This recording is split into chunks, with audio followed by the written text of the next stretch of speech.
It'll be kind of like a meditation session almost. Yay. So my ministry is through song and vibration, and it's once again synchronistic that you speak of I am. Because when I heard this song by Harry Styles, Yeah. a boy band guy, I'm like, what? But it's touching on falling in love. And that's such a wonderful thing. But before I begin the storytelling of this song that I've interpreted in my way, and not Harry Styles, Of course. is that find yourself being celebrated by someone, but not completed. Really different.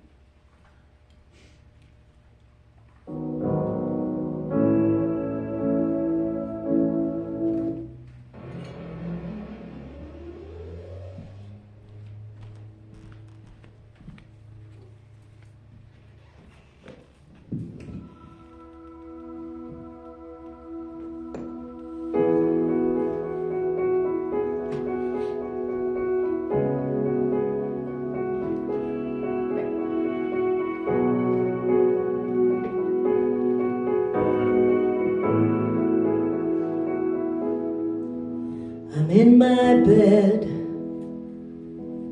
but you're not here. And there's no one to blame, not even my thoughts and my fear. Forget what I said, that's not what I meant. And you can't take back the magic you left. What am I now? Who am I now? Am I someone you don't want around? 'Cause I'm falling again. I'm falling. And what if I'm down? And what if I'm out? What if I'm someone you don't want around? I'm falling again. I'm falling. You said that you cared, and you miss me too. And I can't help all my thoughts are of you. And the coffee's out in our Clarkston cafe. And it kills me 'cause I might run out of things to say. And what am I now?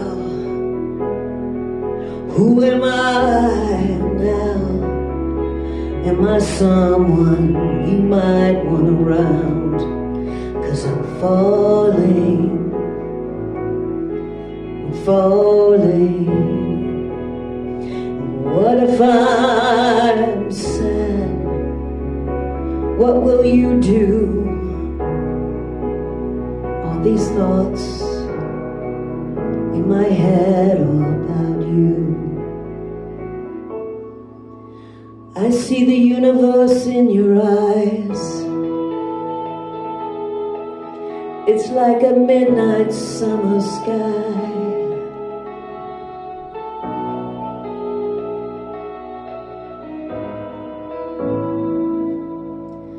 Cause this is me now. I know who I am. I'm like someone who wants someone around. Cause I'm rising again. I'm rising now. I won't fall down. 'Cause I'm rising.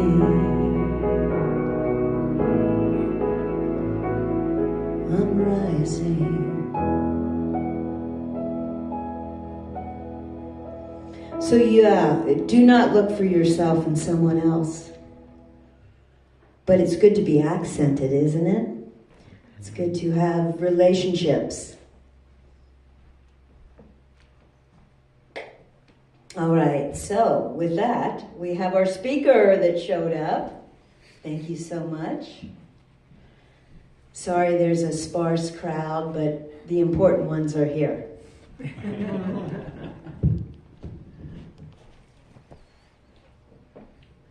Hello, that was beautiful. Hi, I've met everybody, most everybody. My name is Ember Swearingen. I'm a hypnotherapist. Go higher. Higher. I'm kind of tall. Is that good? Okay. Anyway, I'm a hypnotherapist. My name is Ember Swearingen. I'm local in the LC Valley. I help people access their subconscious mind so that they can work on any goals they have, get their true identity back. You talked about I am, which is very important. And that's a really good step to getting your identity back. We often live in a false identity, one that was given to us by trauma, by relationships. And when you do hypnotherapy, you get your identity back, who you truly are. And it really begins with I am. And we will lead to what we say. And when we use those statements, I am worthy, I am enough, I am smart, we will head in that direction. So hypnotherapy goes to the subconscious mind. And that's a place we live in often. It's 95% of all of us. And we often get there by taking a nice walk, by driving, by scrolling on our phone. And hypnotherapy is a way to get there intentionally, to start clearing out what we need to clear out and start moving into our true identity. I'm doing a workshop this afternoon at 1 o'clock, I believe. Yes. And that is on trauma. So many different types of trauma, acute, chronic, grief. And so we won't go heavy into it.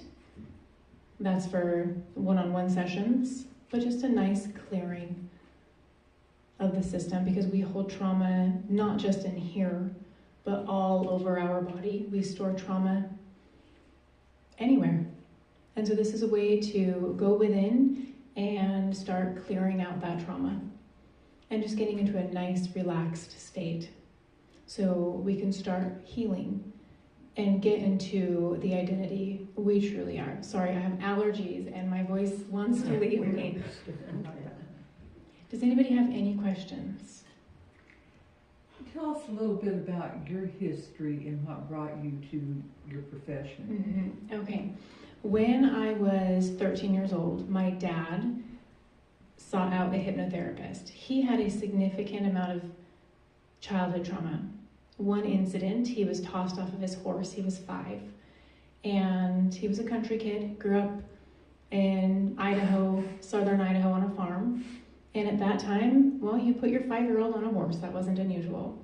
Well, that horse got into barbed wire and bucked him off. And they both got entangled in it. And the horse tried to get out.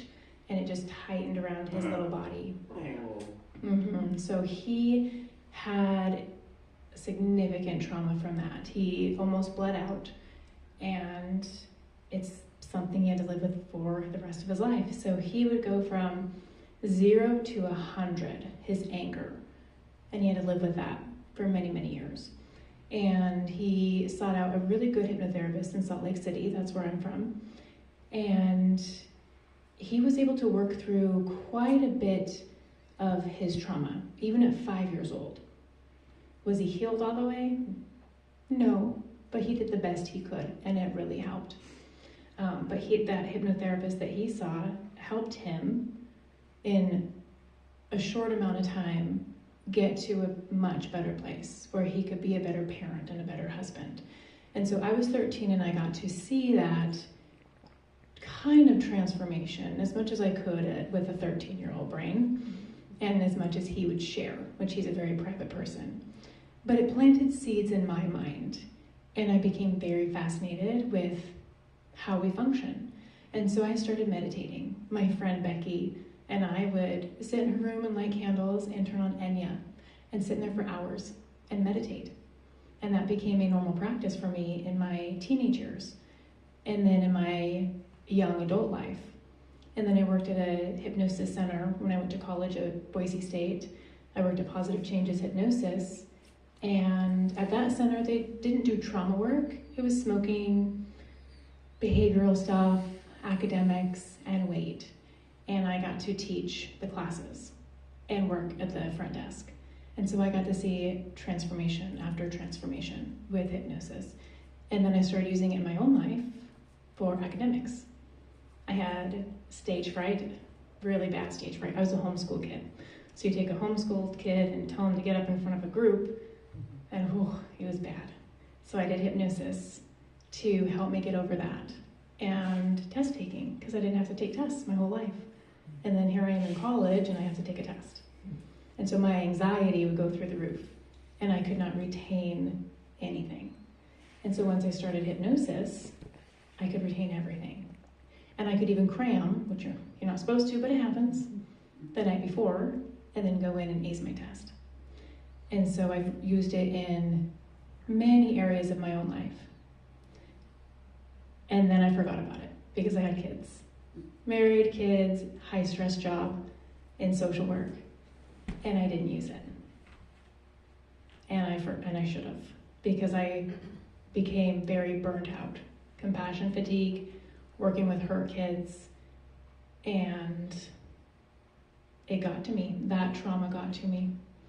And so I took a step back, went back to my roots and meditated, and as soon as I quieted my mind, hypnotherapy popped into my head, just like that. It was like neon letters. And I thought, okay, I'm being guided here. And so I did some research and found out you can become a hypnotherapist without moving out of the state. And so I did. I jumped in, became a hypnotherapist, and here I am today. So I contract with a national hypnotherapy company, and I see clients from all over the United States because it's all on Zoom. And then I'm growing my own practice as well. And so I see a lot of local clients as well. So hypnosis works over the computer? Oh yes, and over the phone. Oh, wow. Mm-hmm. Yeah. So how old were you when you got into hypnosis? Meditation at 13. Mm-hmm. And meditation and hypnosis, what's the difference? Well, guided meditation, you have a facilitator who's guiding it. There's no difference between guided meditation and hypnosis. With hypnotherapy, you get in deeper because you have a facilitator who knows how to get you in deeper and to help reprogram, because we are programmed all the time. You turn on the TV or social media, or nowadays it's social media. And when you're watching the same thing over and over and over again, let's say news, and you're watching trauma over and over and over again, it gets in there and it changes you. There's a study that I recently read with 9/11, people who watched 9/11 in Idaho over and over on the news had more PTSD symptoms than the people who actually experienced it. They were there. And that tells you how suggestible we really are. We are programmed all the time by what's happening around us. And we're not aware of it. Advertisements on TV, commercials, they're there to get to us, to get in there and change how we think. It's kind of dark psychology. It has a name. It influences us, right? This gives us a chance to get in there ourselves, hypnotherapy does, and say, okay, we need to clear whatever is stored in our body, whatever somebody put in there, clear it out so that it's our thoughts. We get to choose what goes in there. And that's what's so beautiful about hypnotherapy is you get that control back because life controls us. And then you have the tools in place when it arises again in your existence that you can be aware and not let those things in? Exactly, yes. Because once you become aware, you know what's happening. A good example is the news. I'm affected by watching kids hurt. It really gets in here. And I can see one story and it hits hard. After I had my own babies, it really hits hard. So I know when I'm storing and I can clear it out because I have the tools. So yes, you learn the tools. I work with a number, different presenting issues from a young mother who lost her baby from drowning to quitting vaping. And so I'm open when I'm helping my clients and it gets in. And I have the tools to get rid of it. Else it gets in. It could really get in and create burnout. No I- formulations, yeah. I used hypnosis. My dad and I went to Spokane to go hypnosis and to get rid of smoking, and my dad chewing, and it worked. It's amazing. Congratulations. How many sessions did you have? Oh gosh, I don't remember. I Okay. mean, this was in '85, and you know Mhm. that's been a day or two ago. Yeah. I mean, I'm just a young buck, but In the 80s, 70s, 60s, 70s, 80s, I'm Doctors would do- 87 and a half. doctors would do hypnosis. A lot of doctors knew hypnosis. And I know quite a few people who quit by their doctor saying, hey, you ready to quit smoking? I can hypnotize you.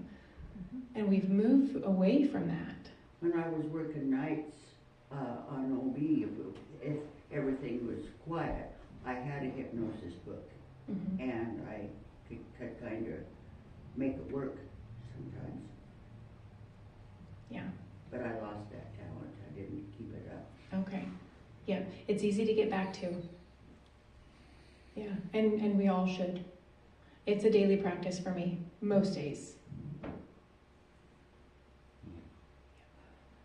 Now, do you use this in your everyday life, like with your children? Mm-hmm. Yep. Yeah. An example, my 8-year-old, he just turned 8. He's on an emotional roller coaster these days. And if I'm dysregulated, he feeds off of it. It's just, it doesn't help. I have to keep myself in check. And so I teach this to parents. It's called PBR, pause, breathe, and redirect.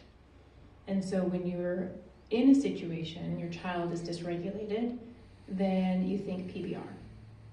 And in hypnosis, I train the mind. As soon as there's an elevation and emotion within you, the mind will let you know PBR. And so you're using your subconscious mind and your conscious mind. And that gives you your automatic pause to take that breath, which will bring you down back to a level where you can make a decision. Because when you are escalated, there's no thinking, there's no redirecting. You have to be calm to know what to do. And if you have to step away, if you can, if the child is safe and you need to step away, then you step away and breathe. And then choose, okay, how do I handle this situation? Mm-hmm. And with my 8-year-old, if I'm feeling dysregulated, I do the same thing. Pause, breathe. And then he just needs a hug. That's all he needs, is a hug. And he welcomes it. And so I just put my arm around him and comfort him, and it helps him go. And if I don't do that, I might not know that he just needs a hug. Because he's such a loving, he's very loving boy. And so his emotions are up and down. Mm-hmm. So in the workshop, you're going to give us an example of the tools. Mm-hmm. Yep. How An example. long is the workshop going to be? Hour, how long do I have? Hour and a half? What? Hour to an hour and a half? Sure. Okay. Yeah. So I'll teach you some tools. I'll teach you a really neat way to calm down your own nervous system. And PBR is one of them, and then some other techniques. And then a hypnosis, just guided meditation. And then take you into a nice deep relaxation. So Your business, where is your business at? It's all online. All online, Mhm. no in-house. Mm-mm. Oh darn. Actually, you've been popping up on my Facebook quite a bit. Oh, good. Mine too, yeah. Good. That's good to hear. I've been focusing a lot on vaping and smoking. I've just picked one niche that I've been focusing on. I am a huge advocate of quitting vaping. It's a terrible, terrible Worse thing. than smoking. It's worse than smoking. I know some nurses, and they're seeing a rise in young people with irreversible lung disease from vape. And this is a short time using it. Yeah. So you don't do any in person. Darn. Well, I do this group, and I would like to have a place where I could do some in person. How about right here? I could, if it's She allowed. Sure. is. Yes, we are Okay. open for that. Okay. We're experiencing it now. It's going to happen. Yep. It is in the works. It is. Yes. It is. Yes. It is what it is. Mm-hmm. Right Oh, and there. then with that workshop, there's a little bonus. And I'm gifting you a PDF, a mini PDF for anxiety. And you just scan the QR code and you have full access to that PDF. And there's 2 hypnosis recordings at the back. So there's more tools on that. And then you have access to 2 hypnosis recordings. And you'll show us how to access it? Mm-hmm. Yeah. Good. Yes. And it is by donation only. And if you can, you can. If you can't, come anyway. Is there anything else that you'd like to show us or tell us in your talk right now about your personal experiences that pushed you back to your meditation? Mm-hmm. Sure. Working with kids. Working with kids, like I said, it's a hard world being around. It was foster kids. So I was supervising a beautiful program covering North Idaho and helping teens and young adults who were in foster care and who aged out. And these are the kids who went through the worst of the worst, and they were functioning in a dysregulated system their entire lives because of all the loss. They experienced a lot of trauma. And I knew how much I could have helped them in hypnotherapy, but I had to stay in my lane. And so there was a little bit of frustration there because it was like I was helping them carry all that trauma. It's like trudging through mud. You're carrying all this trauma behind you, and it makes things hard. Regardless, this program was amazing. There were a lot of resources, lots of resources, state and government funding for this program. And I supervised, I believe, 6 individuals who had large caseloads. Well, as the program was growing, my pay stayed the same, but I was working many, many hours, and I was supervising my staff, my own caseload, which meant their caseload, and it was very hard. And my own life was falling apart. Marriage was on the rocks. We were trying to build a house. Everything was tough. And I did not meditate. I didn't do hypnosis. And so it just built up and built up. And women especially are guilty of this. I think especially mothers, because we carry more than we should. And I'm definitely one of those. And then you have some personalities who are disconnected with how much stress is in the body. I'm guilty of that as well. So I think I can carry the world. And I cannot.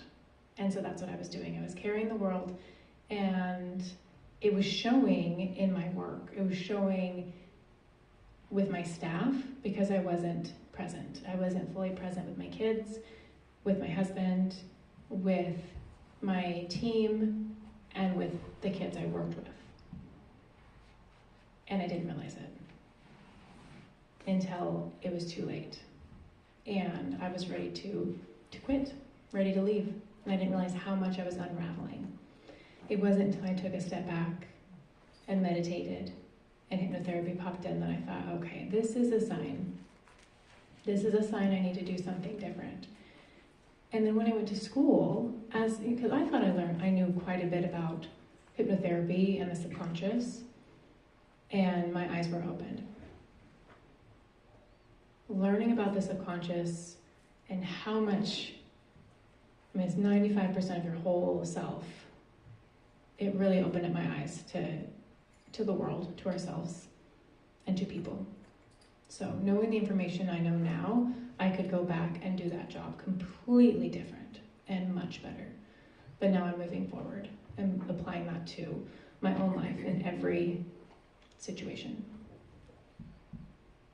And the house is built, and marriage is saved.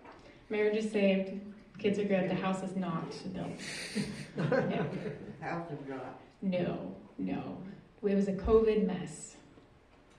Oh. Yes. Yeah. We had a builder who Hard knocks. underbid our project by $133,000. Oh, Yes. We didn't find out until we were about ready to fire him and he quit. He delayed us many months. So we found a builder who saved us and then let us know how much he underbid our project. And we had the foundation in, so we were locked in.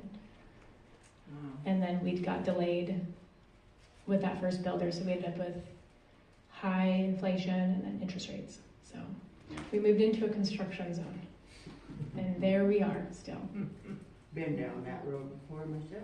Okay, so you know how it is. Yeah. There's a light at the end of the tunnel. Yeah, it's there. We're working for it. So it'll happen. So I'm wondering, as you speak, we've discussed our Tuesday night meetings, and we talk a lot recently of the Young Indian shadow work. Mm-hmm. Has that influenced your journey as well? Shadow work, like inner child, the pieces of us, the hurt pieces. Mm-hmm. Mm-hmm. I do a lot of inner child work if it's needed.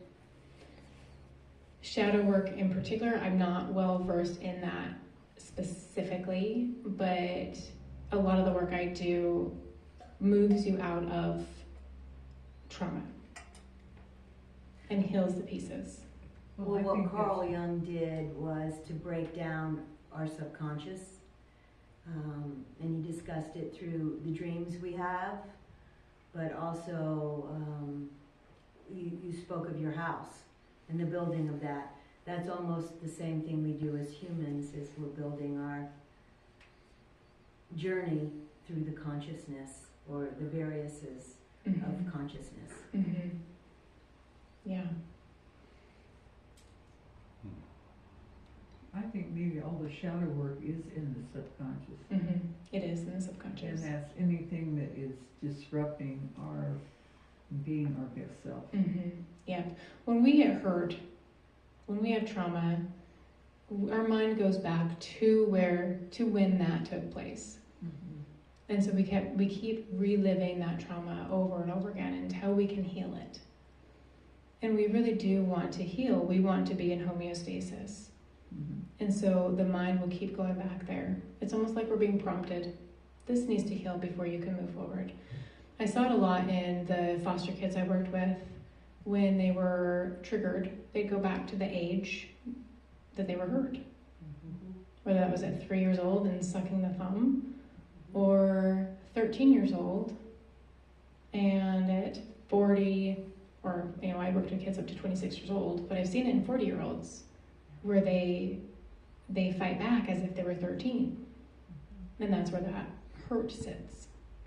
Now, do you work with children in the children's home, or have you? In the children's home, I have worked with children in the not in hypnotherapy, but when I worked with foster kids, because some of the kids would end up in the children's home. Mm-hmm. Mm-hmm. And then various places around the state. If their case was open in Idaho and they were in a home in Arizona, then I would work with kids in that state. Now they didn't allow you to use hypnotherapy with them? Mm-mm. Mm-mm. Hypnotherapy, it's interesting. hypnotherapy used to be widely known and accepted, but it's gone through this. Medicine came in many years, over 200 years ago, and that kind of took over. So natural healing, big downfall. Yes, we're seeing a shift now, but Hollywood portrays hypnosis as mind control, and I've never seen a movie that depicts it the right way. And there's a new one out that scares people. It's on Netflix. I haven't seen it yet. And it's mind control, pretty extreme mind control. And it's hypnosis is used. And that's just not, it's not true in that sense. Our minds can be controlled. Like I stated before, we let social media control our thinking. We let the news control our thinking. And so now we get to control our own thinking. And that's what hypnosis does. So actually, and there is such a thing as mind control and all that, but they have combined the two and made hypnotherapy the bad guy. Mm-hmm. Yeah. Well, it seems like an old thought to me. That's what I've learned here so much over and over again, that we are what we think. Mm-hmm. I am that I am. Yeah. So this isn't a new idea. Mm-mm. No. In fact, when I was taking psychology classes, there was a study that I thought was fascinating with that same thing, that I am. You look in the mirror and you can pick something just as I don't recommend you do this, but you can look in the mirror and pick something out on yourself that never bothered you. And you can hyper-focus on it and tell yourself every single day how much you don't like it. And do that over and over and over again, and then see what happens. You end up not liking it. And then when you're talking to somebody and they look at you funny, your mind will go to, it's because of this. Because you match what you're thinking. And they might just have a headache and they're squinting. I stood in front of the mirror naked for a long, long time. Uh-oh. And that's right. I was little fat Ruth then. But I love myself the way I am. There's Mhm. nothing I need to change. Mhm. And it helped a lot. Yes, it did. Yep. Yep. I love that. I love myself the way that I am. Remember Marge, Mid-Pierce gals, everybody, one that used to be a member here. She's been in heaven for a long time. But it's so hard to do with all the influences. And when I was pregnant, so many people had said to me, well, you're very brave to have a child. I would never bring a child into this world with the way it is now, and how destructive it is, and all these influences. And when my son was about 10, I think I shared that with him. And he said to me, but what if I'm the one that discovers the cure for cancer? Yeah. And what if I'm not even that? I mean, he was very brilliant, still is. But that resonates with me. I don't think that we should not do something or express ourselves because the world is so damn hard. Mm-hmm. Yes. Another example, and your son sounds very bright to say that at 10 years old. Another example, I work with a cancer center, and some of these women were told, or not the cancer, but Lily GC. And some of these women were told by their doctor, well, you have cancer again and you have 6 months to live. And who are they to tell you how long you have to live? That's for darn sure. And they're an authority figure, and the patient is in a vulnerable position at that time. They are functioning in their subconscious mind, in their fight, flight, freeze, because they are in survival mode. So they are highly suggestible. And doctors need to be careful what they say, because it gets into the subconscious. It plants those seeds. And, these women are resilient. And, I heard one say, nope. Only God decides how long we live. My mother lived for almost 7 years after the doctor said she's got 6 days, get everybody here. She Wow. fought. Mm-hmm. She fought. Yep. Yep. And then some people that those seeds germinate and they say okay, and they give up. Yeah. My mother had cancer twice and she lived to be 90. It's amazing.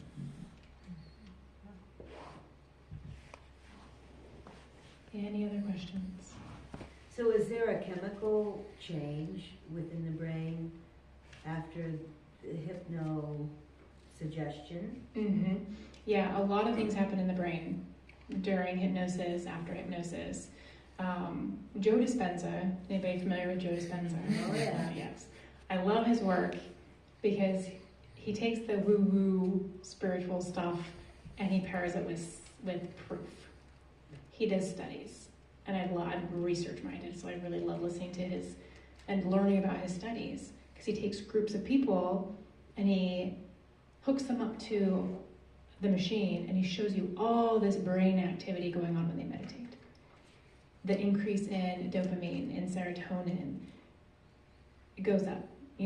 Everything changes inside, and so there's a huge chemical response in the body.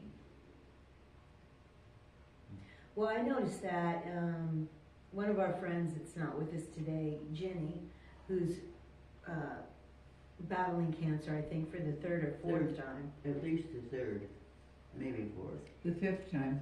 Oh my goodness. Yeah. Well, there was one day she changed, and there was something brighter.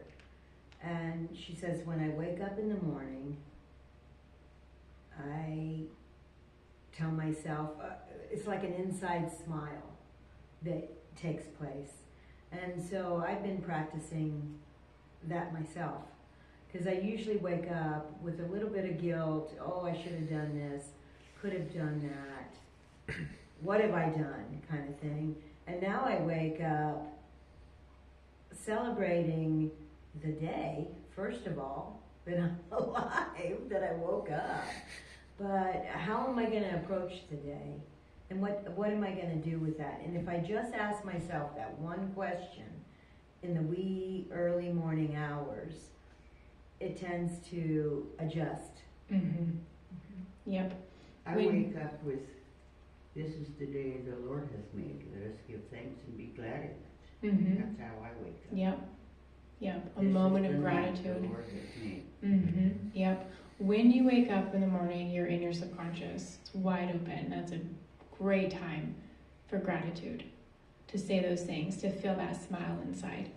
Another study was on cancer patients, and they were instructed to watch funny things, Mm-hmm. funny videos, funny Laughter. movies, and laugh. Oh, yeah. Mm-hmm. Yep. And there's a difference. Yeah. So it goes back to be careful what we put in, be careful of the music we listen to, what we're watching, because it'll get in there, it gets to us. And some people are more sensitive. People who are more analytical, like my husband, when my husband and I sit down to watch a movie, I'm in it. I am full-heartedly in it. I cry, I get, I feel it. And I know I'm in my subconscious. So I don't like watching negative movies. And he predicts the whole thing. He knows the ending, who did it, all of that. And he's not affected. So I'm highly suggestible. I know that about myself.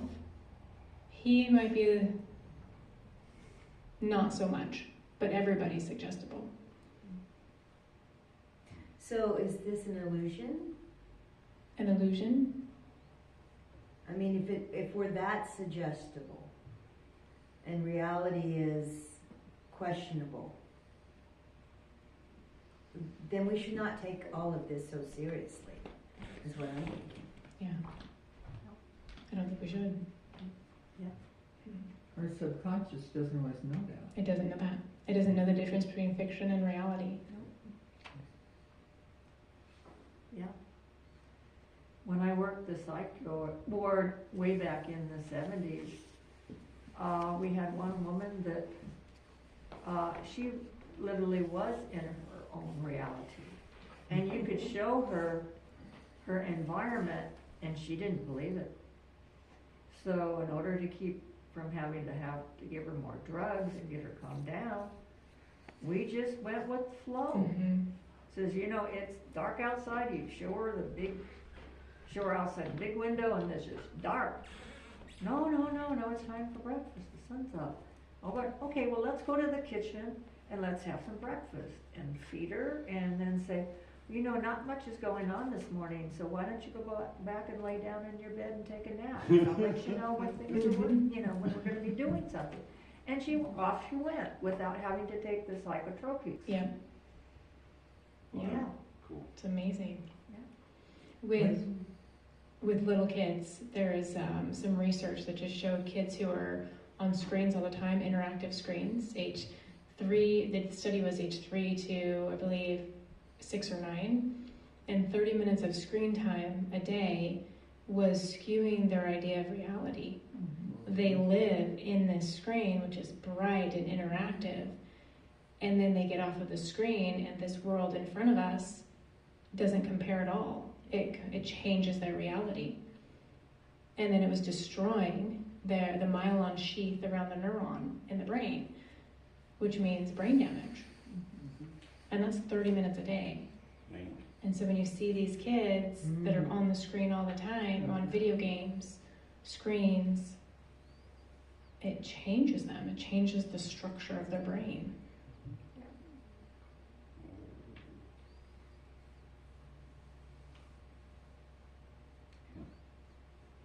So let's be careful with these beautiful lives. Mm-hmm.